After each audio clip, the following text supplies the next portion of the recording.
সে গ্রেফতার হয়েছে, আইনের আওতায় গেছে। এরকম ভিডিও এবং ছবি ফুটেজ তো আপনি নিশ্চয়ই আপনার চোখে পড়ছে। এর আগে আমরা দেখেছিলাম প্রত্যয় হিরণের ক্ষেত্রে সেম ঘটনা। তো প্রত্যয় হিরণের ক্ষেত্রে আমিও একই কথা বলেছিলাম, আজকেও একই কথা বলছি। কারো অপরাধ ছোট করে দেখার প্রবণতা কিন্তু বাংলাদেশে আছে।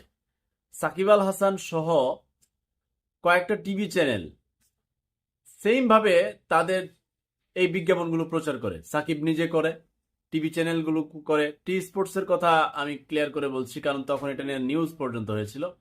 তাদের অপরাধ আর এই ছেলে কিংবা প্রত্যহিরণ একই অপরাধে, কিন্তু কারো কারো ক্ষেত্রে অপরাধের মাত্রা কমিয়ে দেওয়া হয়।